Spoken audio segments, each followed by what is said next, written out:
Hello again everyone and welcome back to the Underground. This is the Intel update for February 2nd through the 8th, 2025. So let's get right to it. I know that it has been a rather busy week with regards to trade disputes and the short but rather intense trade war between the United States and Mexico and the United States and Canada. Since that really has not come to fruition, or rather it did come to fruition, but it was rapidly negotiated or put into the negotiation status, I will not comment on that now because it's going to change quite significantly by the time this comes out, I think, and over the next month or so. Either way, the trade disputes that have been going on this month are not particularly a pressing concern, not an immediate concern at the moment, so we will kick that can down the road and talk about that another time. I didn't want to take up too much of your time today, so I thought I would move to something that I did not mention in the wire this week, and I did not mention it because I felt like I had to explain this one a little bit due to the sourcing. So down in the southeast region a few days ago, a report emerged from Breitbart, and this is important because this is the only source for this information. A report emerged from Breitbart that indicated that one American citizen and at least one other Mexican national and a few others were injured or wounded after their vehicle struck a landmine, an improvised landmine in Mexico. Now, as this report is rather alarming, I did want to briefly mention that this is not particularly out of the realm of normalcy at the moment. Going back as far as 2022, various cartel groups close to the border, but usually further down into Mexico, started using what a few think tanks and groups are calling improvised anti-vehicle landmines, or IAVMs. I'll just call them landmines moving forward. These are essentially your Al-Qaeda GWAT specials, right? Pressure plate IEDs that are placed in dirt roads that cartel members know rival cartels use and frequent. The cartel that places the landmine knows where it is, knows where the IED is placed, and they drive around it, whereas their adversaries drive over it. Once again, very concerning. However, this goes back at least to 2022 when this tactic started being used, sort of along the same lines as drones dropping IEDs or improvised munitions of some kind on cartel observation posts closer to the border. We have seen this. This has become more common. I don't know how common it is in reality. However, it's definitely not as common as, say, in Ukraine, but those tactics are definitely being used by cartel members now. Considering that we are potentially looking at a rather large escalation of conflict and force down in the border region, I thought I would mention this. Now let's get back to the source of this information for a moment. Breitbart. I know a lot of you, as soon as I say that word, as soon as I say that media group, you probably know where this is going, and that I am very skeptical of the legitimacy or accuracy of this information. Of course, Breitbart did provide a photograph of the mangled pickup truck here, a very heavily watermarked image of the pickup truck, but we don't have much more information than that. So let's take a look at what Breitbart wrote, because this is, of course, the only source of information, and I would like to draw your attention to this one paragraph from their journalistic report here, because what I'm trying to do is narrow down, obviously, where the IED detonation took place. Was this on the border? Was this rather close to where American citizens might frequent via trade or something like that, or was this something else? So, drawing even closer attention to this specific sentence here, this is really the only information that we have to go on to geolocate where this incident took place. And this is the sentence that states that the vehicle was moving along a dirt road that connects the rural communities of Guadalupe, Victoria, and Santa Rita in the municipality of San Fernando, Tamaulipas. So from this information, we've got a pretty good chance at geolocating where this IED attack may have taken place. So the first thing that I did was, of course, go to Google Maps and identify where Santa Rita is and where Guadalupe, Victoria is, and draw a line between the two, right? Now, of course, this is a gigantic intelligence gap, right? What is an intelligence gap? Something we don't know, right? Something we don't know and we need to find out. And one of the biggest intelligence gaps here to finding out where this incident took place is, obviously, which route did the pickup truck take? Well, we don't know. But right now, I'm going off of the most direct route. So this is something to work from. Again, the more assumptions that we make, the more data points that we have to kind of go off of, even though it's not confirmed, the wider margin of error our assessment is going to have. Nevertheless, I have identified some locations where I think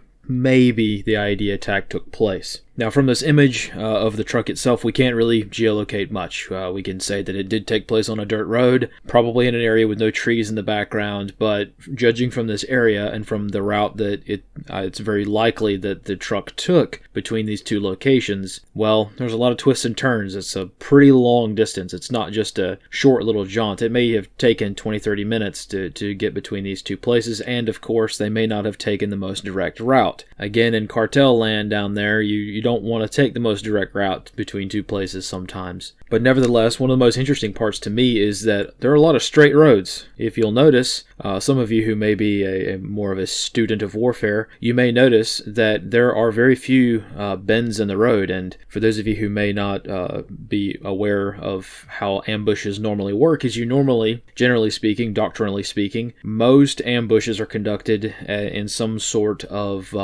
bend in the road, or some place where a person can very easily emplace something and then egress from the area without being seen. Also, you want your adversary to slow down or enter the kill zone, right, as more of a funnel kind of effect, right? So you want to kind of narrow it down. A long straight stretch of highway is not the best place to put an IED in terms of doctrine. So it's very interesting that this looks like that might be what happened. Now, there are a couple of places that I've identified that I think I may be able to geolocate down to where maybe the cartel was thinking about putting the IEDs or the landmine in this case. So I'll narrow that down a little bit more. I will put this data on the map, but I want to refine it a little bit more. But all in all, this is pretty much where I'm kind of stuck in the investigation process to figure out where this IED was emplaced. So again, if anyone has any specific grid for where this may have taken place, I'd be very fascinated to figure out exactly where this detonation site occurred, and I'll put it on the map.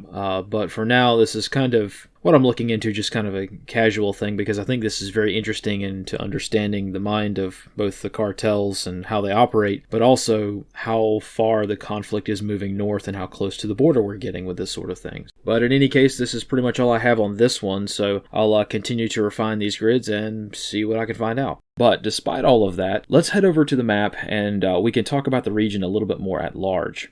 Alright everyone, so here we are on the map. Let's scroll in here just a little bit to show a little bit of perspective. Here we are just south of the border, right along the Gulf Coast, and as you probably could guess, the main big players in town, the big dogs in town, are the Cartel de Golfo guys, otherwise known as the Gulf Cartel, or CDG. So right now, for those of you who are not sped up on the street politics of the cartels down in Mexico, really, we've got a pretty big turf war going on right here. There have been a lot of problems up in the Fronten region, which we'll scroll in and zoom into just a moment. But generally speaking, this is kind of the region where these landmine claims are coming from. Now, once again, I did want to briefly mention that along the border here, we're starting to get into really second and third order effects land, right? So let's go ahead and zoom into the Fronten region here for just a moment and talk about some of the second and third order effects that are popping up. As many of you have seen on social media, following the skirmish that occurred, as far as I can tell, it occurred right here on this sand bank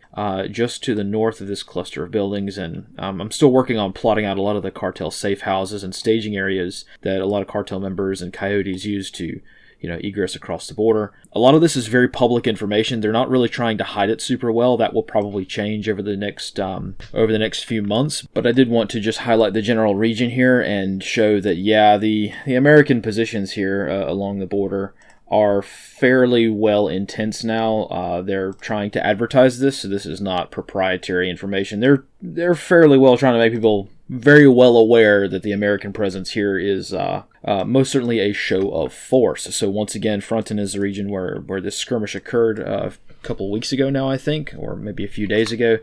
Time's moving pretty fast, isn't it? So very generally speaking, very broadly speaking, what we're probably going to see, and this is a very common sense thing if you think about it for a moment, is say there are a lot of different trafficking places along the border, and there are. Well, as the border becomes hard closed in certain areas, the number of areas that become acceptable smuggling routes become very, very, very crowded. Let's just put it that way. So you've got a lot of turf wars kick off. So that's exactly what's happened.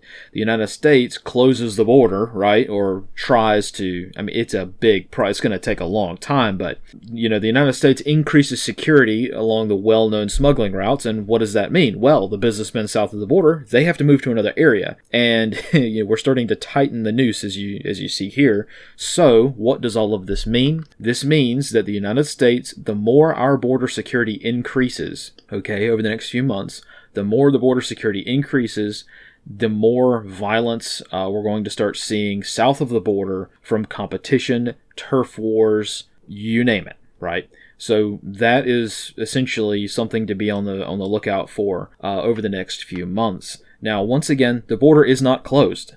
There are plenty of smuggling areas. It's just that the cameras only focus on the areas that are very public. So, you know, that's one of those things that's going to be a concern for a very long period of time. It's not something that happens overnight. If you just zoom in and look along the border, it's going to take a long time and a lot of people. 10,000 people is not going to cut it, even if you've got 10,000 Mexican troops on the other side of the border and you trust them, which you shouldn't.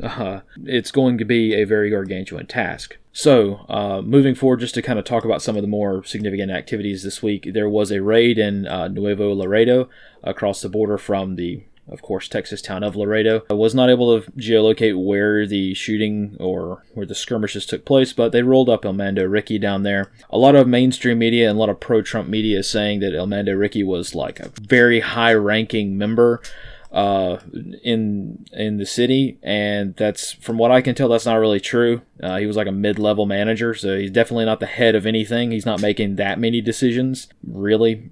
So my guess is that was probably a situation where Mexico rolled up somebody they knew probably wouldn't tick off the cartel too bad, just to sweeten the deal with regards to American trade disputes. But either way, that's, again, very subjective. So that's pretty much the situation right now. Again, I have many, many data layers that I am working on along the border because I think, and this is just my gut assessment, I think this is probably going to get rather kinetic. How much of it's going to affect the United States or the average American citizen? I don't know. Probably not very much. People who live along the border here, they know. What I'm more concerned about is nationwide in some of the cities and strongholds for cartel members around the United States. So, once again, hard thing to say how this is going to work out, but I guess we will have to see. So jumping back to the slides for a moment to talk about the Western region, I briefly wanted to mention something that I, again, did not mention in the wire reports this week, and this was the case of a combative man on a flight from Denver. As many of you read this week, Frontier Flight 4856 experienced a combative man shortly after takeoff from Denver who it's a rather strange case. I'm not entirely certain we're getting the full story here. However, allegedly, at least mainstream media reporting suggests that a woman on the flight turned around to ask a guy if he wanted to switch seats with her, and he lost his mind. At least that's what the mainstream media claims, and he immediately started attacking the aircraft. So once again, flying Frontier or Spirit or something like that, you're going to basically just be on a public bus in the sky, so this is not entirely out of the norm of what happens. However, he caused some pretty big damage to the aircraft, as you can see here in the image. He broke the plexiglass sort of safety barrier that prevents passengers from doing this exact sort of thing to the aircraft window here. Now, of course, I have to mention that the integrity of the aircraft is definitely not compromised or anything like that, but nobody's going to be able to punch their way through an aircraft window. That's obviously not going to happen, but the plexiglass guard on the inside to prevent scratches and damage to the actual window itself, he was able to get through. So there was no air marshal on this flight to detain the man, so various Good Samaritans, passengers, mostly ex-military guys it seems, had to detain the guy and hog tie him up pretty good with zip ties and bootlaces. So once again, if you're looking to increase your EDC preparedness, something to keep in mind, right? One detail that I did want to mention, because I think it's glossed over by a lot of media, is that the man himself has not been named. Of course, it was fairly typical, as he was shouting in another language other than English during this scuffle. So I'm not entirely certain what his status is or what the deal with this guy is. However, Frontier Airlines has declined to charge the man criminally for the damage to their plane, and very strange, because this guy freaks out and takes chunks of the airplane apart, and I guess they're okay with that. So something to keep in mind. I think it's very interesting, and I think that we can maybe read between the lines on who this man probably was, but again, don't want to speculate too much. I guess we'll just have to kind of wait and see, but since no charges have been filed, it's going to be hard to find out who he was. Either way, something to be mindful of when you're out traveling. Moving out west, I briefly wanted to mention that the search has concluded for the Bering Air aircraft November 321 Bravo Alpha, which went missing a couple of days ago. This aircraft, as many of you know, was scheduled to land in Nome, was overdue, never landed in Nome, and from there a search was enacted. So, unfortunately, this aircraft was located last night, a few dozen miles from Nome, Alaska. It did not go down in the ocean. It did make it to land. However, there were no survivors from the aircraft. All 10 persons were found inside the airframe there. I'm still working on refining a grid to find out exactly where it actually did land, if nothing more than for an after-action report, because I was trying to do the best I could to find out maybe where this aircraft could have gone from my end, again, as best I could, just being some kind of random guy on the internet. But I did want to briefly mention, though, as kind of a sort of like an admin comment here, that I know that a lot of people got really, really upset for some reason that I tracked this one and was trying to find this aircraft. But we have to remember the difference between an overdue plane and a plane that we can confirm crashed. I am aware that Alaska is a very dangerous place and that these kinds of incidents happen all the time, but again, missing does not equal dead at the time, right? And even though a lot of you complain that I go to work on things like this, I really just do it because I would hope that somebody would do the same for me. And this has become kind of a problem over the past couple of weeks, so I'll address it now. Because of the terminally online nature of most people these days, people just consume news like it's a drug, and they don't realize that I'm not a journalist, okay? I don't think many people can really fully understand what I'm doing here, and I'm not regurgitating what has already happened. I'm working forward into the future, right? This is not Netflix or the NFL. This is real life stuff, right? So people calling me sensationalist or complaining that I'm working on stuff literally during the rescue phase, I don't know what to tell you, except that I'm really saddened that we're now at this point. I got a lot of comments and a lot of messages from people saying I'm stupid, planes crash in Alaska all the time, and so on and so forth. I mean, yeah, I know it's a dangerous place, but again, if I was the one on the ground, if I had survived a plane crash in such a remote and inhospitable place, I would hope that everyone capable of helping, no matter how minimally, would be looking for me or trying to help in some way, even if it's just some random idiot on the internet making a map that may or may not be helpful or may or may not even be viewed by anybody who can make a difference, right? I don't know anyone on the plane, nor am I anywhere near the area, or have any vested interest in helping out. I could have ignored this altogether, but I didn't. So, once again, if I was out there in the cold, I would not appreciate all of the other random idiots trying to tell the guy that's trying to help me it's a waste of time, right? Now, granted, in this case, this crash resulted in no survivors. So, again, once we know that no one survived, again, incident response. Once we know that no one survived, we can shift from the rescue phase into recovery mode and, start backing down what we can contribute, from the internet. I'm not going to sit here and give you a whole hour-long expose on the plane crash. Once we know that there's no more good that we can do, people know, the authorities know where the aircraft is, we can move on, right? So I did want to briefly mention that because it's become kind of burdensome to some degree. So I thought I would share a little bit of the things I have to deal with on a kind of a daily basis. And sort of in a similar vein, and before we close out with the GhostNet today, I wanted to briefly mention tensions are high in the Middle East once again, as very important things are happening that are becoming tougher to talk about. So that's really all I'll say on that. You can read what I wrote or not. It's up to you. I'm trying to keep my thoughts and comments as constructive, helpful, and information dense as possible so I don't waste anyone's time. So I'll do the best I can to cover events in the Middle East because very important things are happening. Things are moving. I'm very much aware that we have entered into a new era of Middle East doctrine and Middle East foreign policy. And, you might classify it as being sort of an upheaval, a shaking up of the entire region, for good or for bad. It's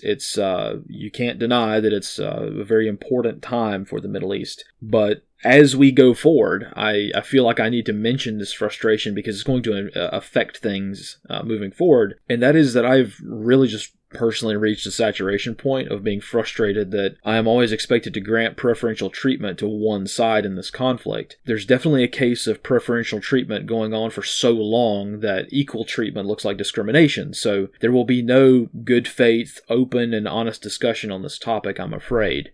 This is the only thing that I am censored on, really, to be honest.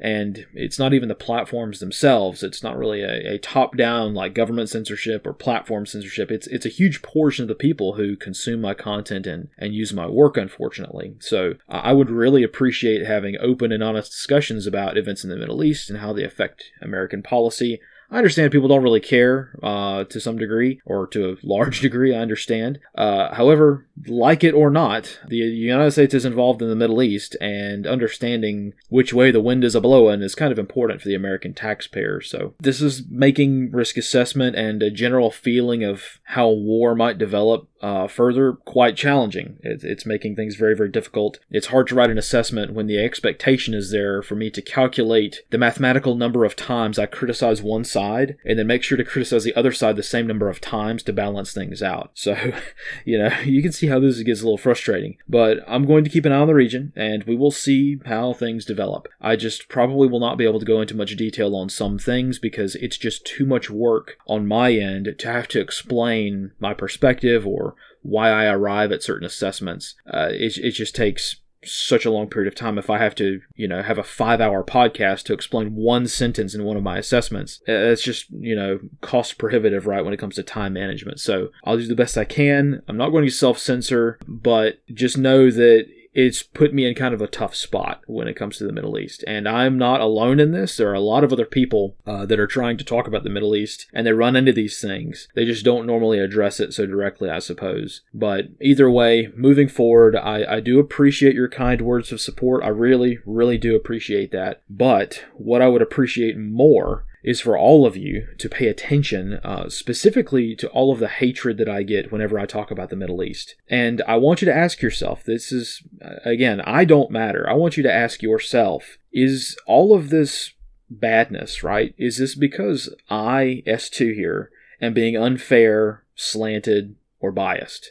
Is that what's going on here? Or is this vitriol because I am being neutral, or trying to be at least, and those people who are used to preferential treatment don't like that? So I'm just asking you to think about that for yourself and judge for yourself. I don't want to tell you what to think, but even more importantly, and this is absolutely critical, look at those people who think that preferential treatment is actually not a bad thing in this case. Look at those people who think that preferential treatment is a good thing in this case, and take note, right? Yeah, I know, not what everyone was expecting today, but I did want to explain a little bit and sort of talk about some of the challenges ahead when it comes to things like tracking events at the border. We're starting to get into things where things are not very easy to do anymore, like they have been so far. But things are not very easy, not just for myself, but for any of you who are out there trying to learn what's going on in the Middle East, figure out what's the root of this conflict, really, truly. Is this really just a generational thing, or is there like a millennium, 1,000-year-old conflict, or is this something else, or whatever? Same thing with the cartels. What is going on with the southern border? Why is it the way that it is? How did this conflict develop? How does this history of Central and South America play into this? Very big questions, but a lot of challenges. A lot of challenges to try to get to the truth. So yeah, I'm sorry if this wasn't as information dense as I normally like to make these to be, but again, I think focusing on some of this stuff is a little bit helpful. So I am sorry if I've been a little tired, but it's all right. We'll get back at it on Monday and keep moving forward. So let's go ahead and talk about some of the GhostNet stuff for this week before we close out today. And again, pretty same as always, fairly useful. I did get a couple of news reports I have not heard about, and maybe some of you have heard about these things. This was a shooting in New Albany, which 2 people were killed and 4 were wounded in a warehouse mass shooting. It looks like, I did a little bit of research, and this looks like this may have been I hate to say the word standard, but a fairly standard disgruntled employee kind of thing. Guy's not getting along with his coworkers too well, and apparently just decided to settle disputes or settle his own frustration demonstrations by shooting everyone. So again, not a good thing, but this unfortunately is becoming fairly typical. So you guys can research that on your own if you're in the area. So that's pretty much all I have for today. Again, here are the sources for this week's research. Again, all of these sources can be found on my Obsidian page, sorted by the day, so that you can see what each source is for each wire report for the day. But yeah, I guess we'll see what we can get to it next week. It's all right. We'll get back at it on Monday and see what we can do to keep moving forward and improving things. I'm currently putting together the next book club selection choice, which I think is going to be pretty interesting this time around. And I'm also working on building out some of the data sets that I showed you on the map. I've really been spending a lot of my time in ArcGIS trying to build out the data sets. I have not published most of them yet. I'm just trying to get the template down, get the spreadsheets all together, and it's kind of a mess sometimes, as you guys know. But either way, hopefully I'll have something for you this week on that to kind of develop that out a little bit more. So again, thank you all for your support. Thank you all for watching, and we will see you next time. And as always, fight in the shade.